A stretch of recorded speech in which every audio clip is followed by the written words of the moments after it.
Estamos de volta com o programa Saúde em Foco de hoje.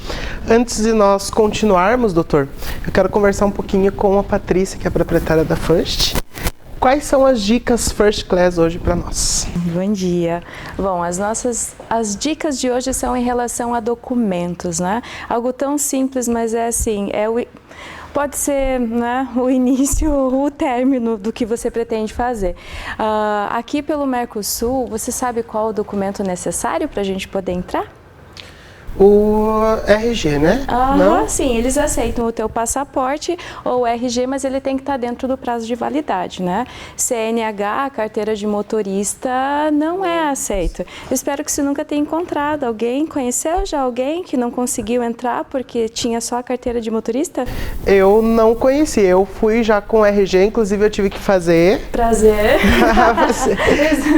Até é bacana a gente comentar, eu tive que fazer um RG recente quando eu viajei agora a última vez.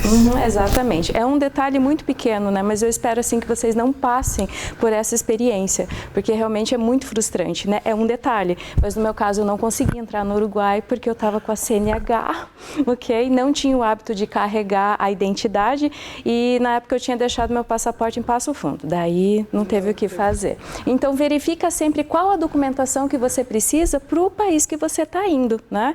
No caso aqui, pode ser tanto o teu passaporte como o teu RG e ele tem que estar dentro do prazo ali de 10 anos, né? O passaporte, eu já conversei com pessoas que achavam assim, eu tenho que ter um passaporte válido para o período da minha viagem. Ele tem que ter no mínimo 6 meses de validade, para você não correr risco de ser barrado de quando você vai passar, ok? E aí, em relação aos documentos que você tem que levar, eu estou levando meu passaporte, só isso é o suficiente? Apesar de nós sermos pessoas bem positivas, né, e acreditarmos e fazermos de tudo para que sempre dê certo, você precisa saber do risco. Há o risco de você perder ou ele ser roubado, e aí o que fazer? Né? Então são coisas bem simples e isso pode ser usado inclusive para nossa documentação aqui, enquanto nós nem estamos viajando. Tenha sempre foto dos teus documentos no teu celular, mas e se acontece alguma coisa com o celular? E aí? Envia essa cópia dos teus documentos para o teu e-mail, porque aí você tem uma forma de poder resgatá-los ou ter uma cópia, mesmo que tenha perdido o documento, aconteceu algo com o celular, e aí você tem acesso a eles. Fica bem mais fácil, no caso de você ter que, né, recorrer aí à embaixada ou fazer uma outra via, ou mesmo você consegue resolver a tua situação com a cópia deles. Muito bem. Ok? E em relação às reservas, vale a pena ter uma cópia impressa, ok? Essa é sempre legal ter. Em alguns casos, eles pedem na imigração, eu já vi pessoas tendo que, né, abrir laptop, daí já não tem mais bateria, e daí tem que fazer acesso com Wi-Fi, já fica nervoso, que pode, né, corre o risco de a pessoa negar a tua entrada, então não vale a pena. Leva em relação né, a tudo aquilo que é dos teus voos, voo de volta, reserva de hotel, leva tudo impresso. Muito bem. Muito obrigado. E até semana que vem. Até semana que vem.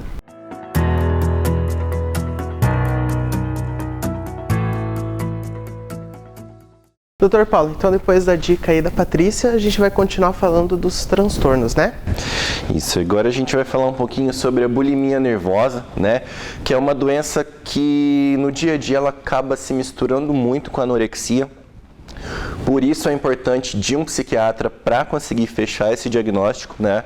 Não é assim, eu tenho isso, então já me autodiagnostiquei. Não, é importante que você procure um psiquiatra para ele fazer esse diagnóstico, um médico. A bulimia nervosa, ela geralmente está relacionada a episódios recorrentes de hiperfagia, ou seja, você come demais. Só que não é assim, eu como demais todo dia na minha vida inteira, né? São episódios. No dia a dia você está comendo normal, digamos assim, e você tem algumas perdas de controle durante a semana. Geralmente 2 vezes na semana, durante 3 meses. E você tem alguns métodos compensatórios, que nem a gente estava falando, para evitar de ganhar peso. E é aí que é um dos maiores problemas da bulimia. Você começa a fazer abuso de medicações laxantes, né, para começar a evacuar. Você induz o vômito. Então você come, vai no banheiro, muitas vezes escondido, né? Vai no banheiro, induz o vômito. Por isso é muito comum esses pacientes, você observar, são pessoas que não costumam sair muito de casa, justamente para evitar esse hábito de ter que induzir o próprio vômito.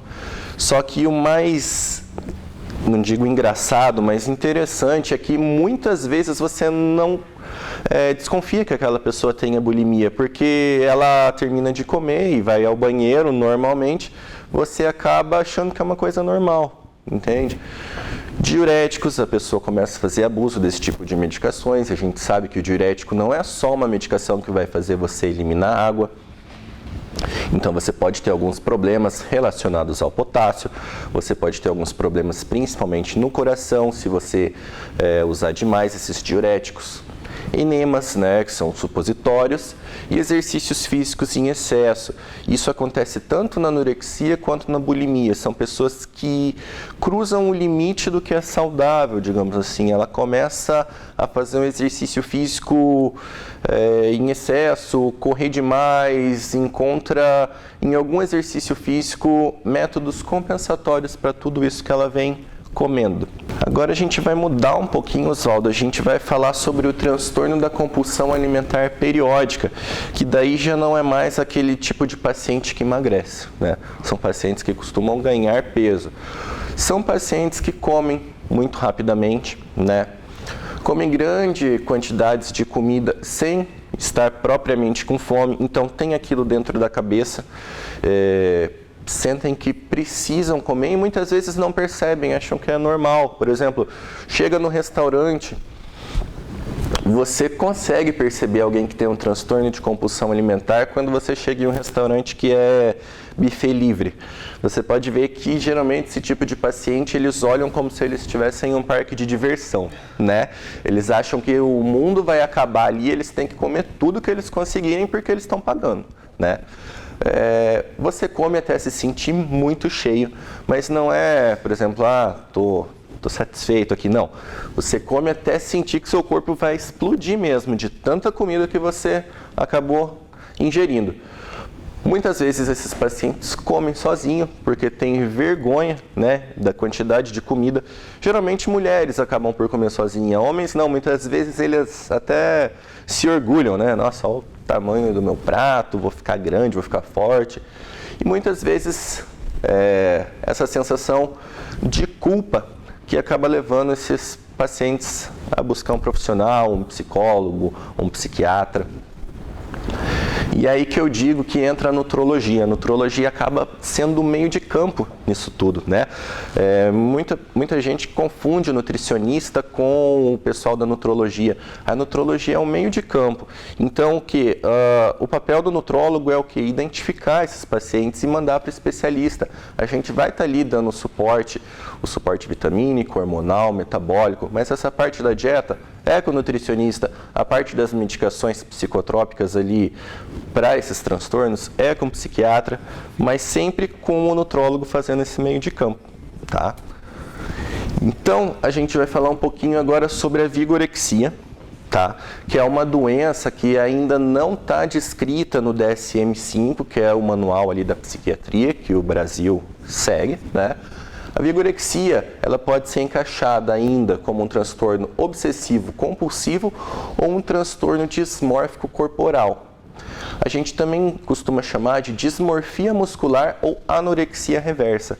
Por quê? O que acontece? Na anorexia, é comum a pessoa querer perder peso, né? Ficar muito magra. Já na vigorexia, não. Você tem medo de perder massa muscular e fica muito magro. É o que vem acontecendo principalmente pelas mídias sociais. Então você sente a necessidade de ter um corpo muito grande. Se você não vai na academia, você fica se sentindo mal, você quer sempre estar maior. Por mais que você seja musculoso, você olha no espelho, acha que está magro, acha que está fraco. Isso é muito mais comum em homens, né? Bem comum você ver na academia aqueles homens que ficam se olhando no espelho, buscando a perfeição. Que nem eu falei, você tem uma sensação de culpa quando você não vai na academia, quando você não faz um exercício físico, e não é normal você ter sensação de culpa se você não faz o exercício físico uma vez na semana. É claro que se você passou a semana inteira sem fazer exercício e você está buscando uma meta, é uma coisa. Mas se você já foi 3 vezes, 4 na semana e você não vai um dia, está tudo bem. Né? Não vai ser um dia na semana que vai fazer o seu corpo ficar fraco, perder massa muscular, nem nada do tipo. E o uso de esteroides anabolizantes e suplementos alimentares é muito grande nesse tipo de pacientes. E na maioria das vezes esse uso de esteroides anabolizantes não é prescrito por um profissional. É claro que para você prescrever esteroides anabolizantes você tem que ter indicação médica formal. Muitas vezes o desenvolvimento, na verdade na maioria não, todas as vezes, né, apenas o desenvolvimento de massa muscular para você ficar forte não é uma indicação formal do uso de esteroides anabolizantes. Por fim, a gente vai falar um pouquinho sobre ortorexia, que eu diria que é uma dessas doenças novas que vem aparecendo, que são das mais importantes. Mais uma vez, ela não é validada nos manuais de psiquiatria no Brasil, né? Mas a ortorexia é quando você cruza a linha da saúde. É quando você começa a comer tão saudável que aquilo vira uma doença. Que você acha que se você escapar um pouquinho daquela sua dieta, você já está fazendo alguma coisa errada. Então, essas pessoas, elas geralmente começam evitando o açúcar. Depois do açúcar, elas começam evitando o sal, a gordura. Aí elas começam conservante, corante, glúten, sem ter nenhum problema com o glúten, elas começam a evitar o glúten, a lactose, e daí elas começam a entrar naquela pira de que elas têm todos os problemas. Elas começam a evitar transgênicos, agrotóxicos, pesticidas, começam a tirar toda a alimentação normal do dia a dia e comer basicamente só aquilo que elas plantam, só aquilo que é orgânico, só elas podem cozinhar. Então, quando esses pacientes comem alguma coisa de diferente, comem na rua, em restaurantes, eles sentem uma sensação de culpa muito grande. Oswaldo, é basicamente isso que eu tenho para falar sobre todos esses transtornos alimentares. Espero que vocês tenham gostado, aproveitado. Mais uma vez, a importância de você procurar um psiquiatra, conversar com seus familiares a respeito desses problemas, né? Principalmente crianças e adolescentes, tentar perceber nos seus filhos se tem algum problema relacionado a isso daí, para você poder encaminhar para o psiquiatra, para o psicólogo, para bater um papo sobre isso. Dr. Paulo, eu que agradeço a participação, seja sempre bem-vindo, as portas do nosso programa vão estar sempre abertas para você. E fica aí a dica do Dr. Paulo para, caso se identificou com algum desses problemas ou percebeu algo nos filhos, enfim, está procurando o profissional responsável. Muito obrigado pela participação de vocês no programa de hoje e amanhã tem mais programa Saúde em Foco para vocês aqui pela TVE, canal 58.1.